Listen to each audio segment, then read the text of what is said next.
أعوذ بالله من الشيطان الرجيم. بسم الله الرحمن الرحيم. الحمد لله رب العالمين حمدا كثيرا طيبا مباركا فيه مباركا عليه كما يحب ربنا ويرضى. وأشهد أن لا إله إلا الله وحده لا شريك له، له الملك وله الحمد وهو على كل شيء قدير. وأشهد أن محمدا عبده ورسوله صلى الله عليه وعلى آله وصحبه ومن اهتدى بهديه إلى يوم الدين. أما بعد، أيها الإخوة الكرام، السلام عليكم ورحمة الله وبركاته. الله نسأل أن يتقبل منا الصلاة والصيام والقيام وصالح الأعمال، وأن يعتق رقابنا من النار في هذه الأيام المباركة.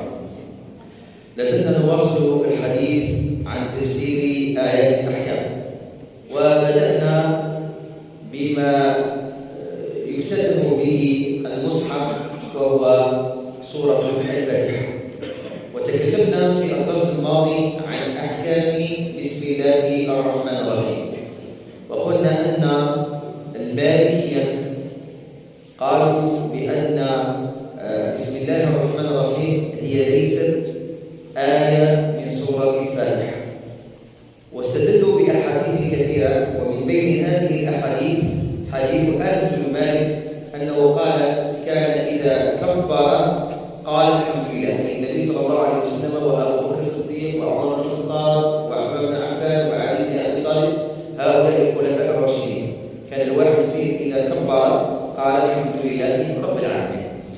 وعند الشافعي قالوا بأن بسم الله الرحمن الرحيم هي آية من سورة الفاتحة، فيجب عليك أن تقرأ بسم الله الرحمن الرحيم، فهي من الفاتحة. وأما عند الحنابلة والحنفية قالوا هي سنة، فمن قرأ بها أو لم يقرأ بها فهي سنة، فليست آية من الفاتحة. اليوم إن شاء الله سنتكلم عن الفاتحة، أو قبل أن نتكلم عن الفاتحة نريد أن نبين بسم الله الرحمن الرحيم. وهذه بسم الله الرحمن الرحيم فالله عز وجل الباء قالوا هي للبركة، باء للبركة، وقالوا بسم الله الرحمن الرحيم للتبرك، حينما الإنسان يقول بسم الله الرحمن الرحيم من أجل أن يحصل البركة من عند الله عز وجل. لذلك النبي عليه الصلاة والسلام قال كل أمر ذي بال لا يبدأ ببسم الله فهو أبتر، وفي رواية فهو أجدم، وفي رواية فهو مقطوع أي ممحوق من البركة. دائما الإنسان حينما يريد أن يأكل أو أن يشرب أو أن يلبس أو أن ينام أو أن يركب فعليه أن يقول بسم الله. وإذا أراد أن يراسل رسائل محمودة أن يكتب بسم الله الرحمن الرحيم، أو أراد أن يقرأ القرآن عليه أن يقول بسم الله الرحمن الرحيم. المهم نحن تكلمنا وتعرفنا عن أحكام بسم الله الرحمن الرحيم. الآن ننتقل إلى الفاتحة. والفاتحة سميت بالفاتحة لأنها فاتحة الكتاب، وتسمى بأم الكتاب، وتسمى بسبع المثاني. الفاتحة هل هي أول ما نزل من القرآن؟ فالفاتحة هي ليست أول ما نزل من القرآن، هي سورة مكية أنزلها الله سبحانه وتعالى على النبي صلى الله عليه وسلم في مكة المكرمة، والتي أو الآية التي نزلت على النبي صلى الله عليه وسلم هي اقرأ، هي أول آية أنزلها الله عز وجل على النبي عليه الصلاة والسلام في ليلة القدر في شهر رمضان. إنا أنزلناه في ليلة القدر، وهي اقرأ باسم ربك الذي خلق الإنسان من علق، اقرأ وربك الأكرم الذي علم بالقلم علم الإنسان ما لم يعلم. والترتيب هو ترتيب توقيفي. ما معنى ترتيب توقيفي؟ أي أن الله عز وجل بعث جبريل عليه السلام إلى النبي صلى الله عليه وسلم، وأمر النبي عليه الصلاة والسلام أن يضع هذه الآيات لكل آية تحت سورته. قال لما تنزل آية من البقرة يقول هذه الآية رقم هكذا من سورة البقرة، تنزل آية أخرى قال هذه تكون مثلا في سورة هكذا. والنبي عليه الصلاة والسلام كان عنده من الكتبة أو كتبة الوحي الذين يكتبون الوحي هم الذين يدونون هذه الآيات. وتسمى كذلك بالأم لأنها شملت كثير من المعاني، معاني الشكر والتمجيد لله والألوهية والربوبية والهداية، وكذلك ذكرت مدارج الذين أنعم الله عليهم، وتضمنت قصص أحكام السابقين واللاحقين، ولذلك سميت أم الكتاب. والسبع المثاني كذلك سميت بالسبع المثاني لأنها تتكرر كثيرا. الإنسان لما يصلي الصلوات الخمسة شحال يقرأ الفاتحة؟ شحال كاين ركعة في الصلوات الخمس؟ كاين 17 ركعة. فإذا الإنسان صلى صلاة أو هذه الصلوات الخمس فإنه سيقرأ الفاتحة 17 مرة. لذلك سميت بالسبع المثاني، قالوا لأنها تتكرر وتعاد في الركعات. والقرطبي كذلك ذكر من أسمائها بأنها الشافية والوافية والكافية والأساس والحمد، ومنهم من وصل إلى أكثر من 20 اسم لهذه السورة.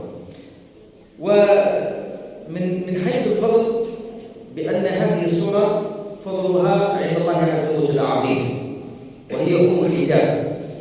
وجاء في الحديث الذي رواه الإمام مسلم من حديث أبي هريرة رضي الله عنه قال الله تعالى: قسمت الصلاة بيني وبين عبدي إلى نصفين ولعبدي ما سأل.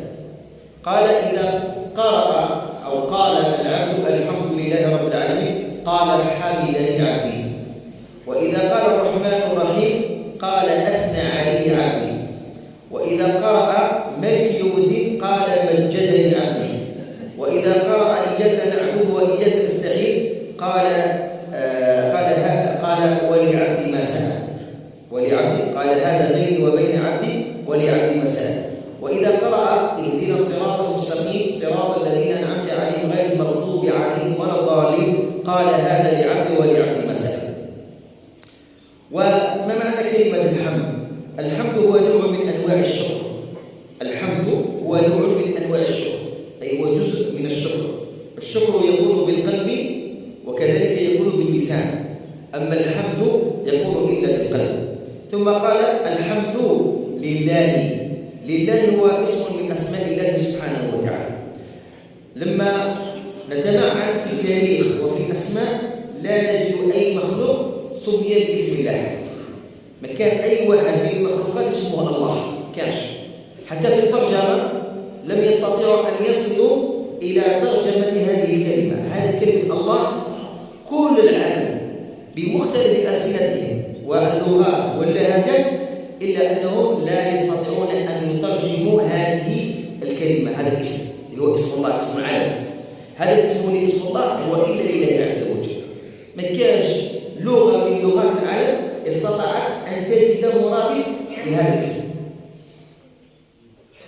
أما المرادفات الربوبية الرب أو الإله هذه تجد لها المرادف تاعها، ولكن كلمة الله ما كانش المرادف تاعها.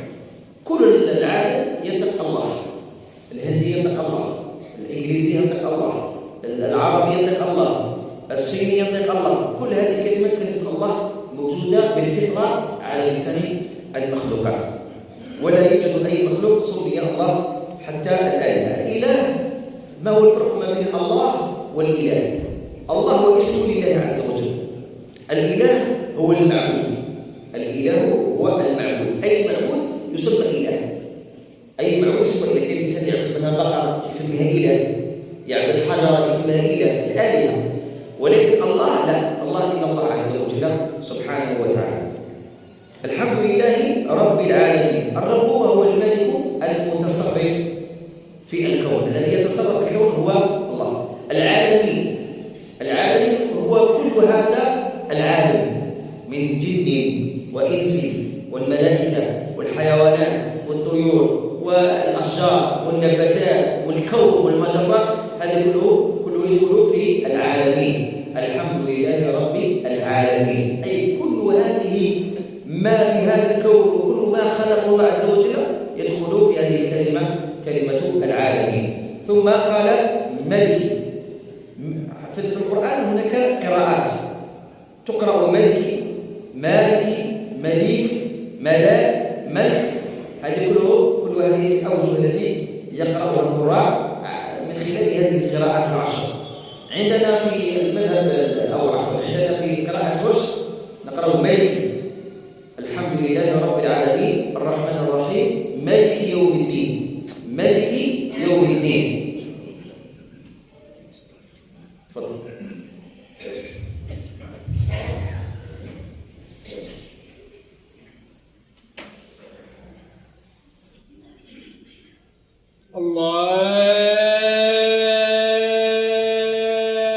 الله أكبر، الله أكبر.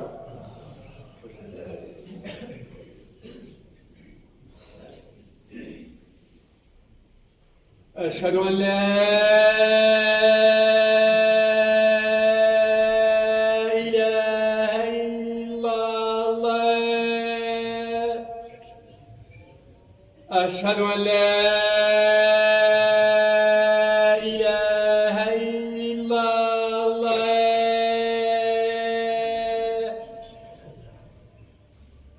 أشهد أن محمدًا رسول الله.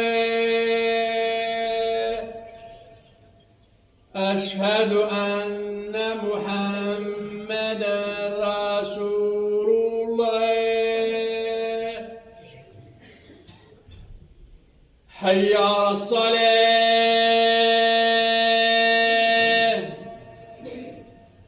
حي على الصلاة،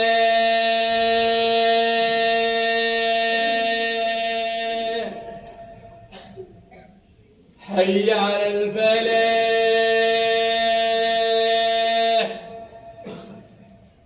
حي على الفلاح.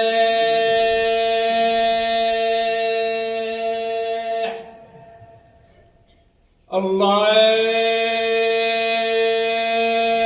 أكبر، الله أكبر. لا إله إلا الله.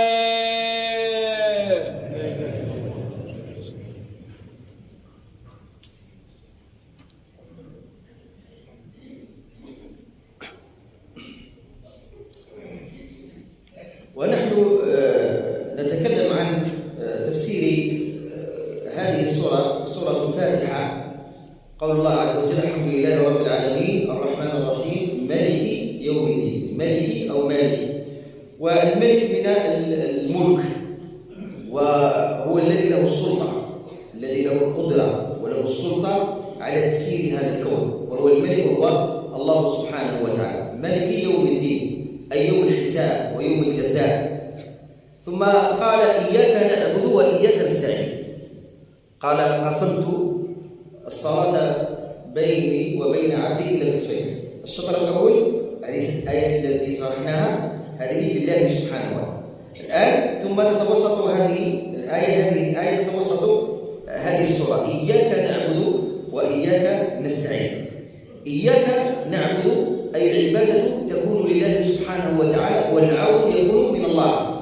إياك نعبد أي لا نعبد إلا الله، أي ليس هناك إله يعبد إلا الله سبحانه وتعالى، أي تحقيق هذه الغاية التي خلق من أجلها الإنسان في قوله تعالى وما خلقت الجن والإنس إلا ليعبدون.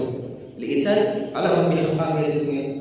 هل خلقك الله عز وجل لأن تعيش ولأن تخلد في هذه الدنيا، أم خلقك الله عز وجل من أجل أن تمتثل لأمره وتجتنب لنواهيه، ثم بعد ذلك تنتقل من هذه الدار الدنيا إلى دار الآخرة. إياك نعبد أي لا نعبد إلا الله عز وجل. ثم قال وإياك نستعين، فالاستعانة لا تكون إلا لله أو إلا من عند الله عز وجل. فلا يجوز للإنسان أن يستعين بالجن، ولا يجوز للإنسان أن يستعين بالسحرة وبالمشعوذين، فلا يجوز له ذلك. أو أن يستعين بالإنسان، ممكن أن نستعين بالإنسان ليس من باب الاستعانة اللي هو اللي غادي يعطيك البركة، هو اللي غادي يشافيك، هو اللي غادي يعينك، هو اللي غادي يصلك، لا، وإنما الإنسان يساعد أخوه من باب المساعدة، ولكن الاستعانة لا، الاستعانة تكون إلا بالله سبحانه وتعالى. ثم قال اهدنا الصراط المستقيم. اهدنا من الهداية. القراءة الخاطئة الإنسان يقول أهدنا من الهدية، كادو هو والهدية، ولكن اهدنا من الهداية. الهداية تنقسم إلى قسمين، عندنا هناك هداية توفيق وهداية دلالة. هذه الهداية التي ذكرها الله سبحانه وتعالى في سورة الفاتحة اهدنا هي هداية التوفيق. ما معنى هداية التوفيق؟ الإنسان يكون كافر يوفقه رب سبحانه وتعالى يدخل الإسلام. الإنسان يكون ضال منحرف يوفقه الله عز وجل باش يلتزم ويكون على الطريق المستقيم. الإنسان يكون بخيل الله عز وجل يوفقه إلى الصدقة وإلى التصدق على الفقراء والمساكين وهكذا. هذه الهداية المقصودة في هذه السورة المباركة. والهداية الثانية وهي هداية الدلالة. ما معنى هداية الدلالة؟ أي أن الله عز وجل يهدي الإنسان بفطرته. الطفل الصغير اللي يزيد صغير يفرق من بين أمه وغير أمه. مثلا حتى الخرفان الصغار لما تطلقهم كل خروف صغير يروح عند أمه، فهذه هداية الدلالة، أي الله عز وجل يدلهم بالفطرة. وقال اهدنا الصراط المستقيم، أي الصراط أي الطريقة المستقيم، أي الحق، اتبع الحق. واش أمرك الله عز وجل؟ أن تمتثل لأمر الله عز وجل وأن تجتنب لنواهيه. ثم قال اهدنا الصراط المستقيم صراط الذين أنعمت عليهم، أي أن تتبع صراط الذين أنعمت عليهم. شكون هم أنعمت عليهم؟ ذكر الله عز وجل في آية أخرى قال أولئك الذين أنعم الله عليهم من النبيين والصديقين والشهداء والصالحين وحسن أولئك رفيقا. هذول تبعهم، اتبع النبيين واتبع الصالحين واتبع الشهداء في الجهاد في سبيل الله واتبع الناس الذين يدلونك على الله، الذين يدلونك على القرآن، الذين يدلونك على الجنة، مشي أصحاب الانحرافات وأصحاب الضلال وأصحاب المؤامرات. وإنما الإنسان دائما يتبع هؤلاء من الصالحين الذين يدلونه على الخير. ثم قال غير المغضوب عليهم ولا الضالين. المغضوب عليهم شكون هما؟ هم اليهود الذين عصوا الله عز وجل عن علم، كان على بالهم ولكن تعمدوا في عصيان الله عز وجل. هؤلاء هم الذين غضب الله عليهم، هم اليهود. والضالين هم الذين عصوا الله عن جهل، شكون هما؟ هم النصارى. هؤلاء الذين ذكرهم الله سبحانه وتعالى في هذه السورة. كأن هذه السورة جمعت لنا كل شيء، هي أم الكتاب، أي شملت كل العقائد.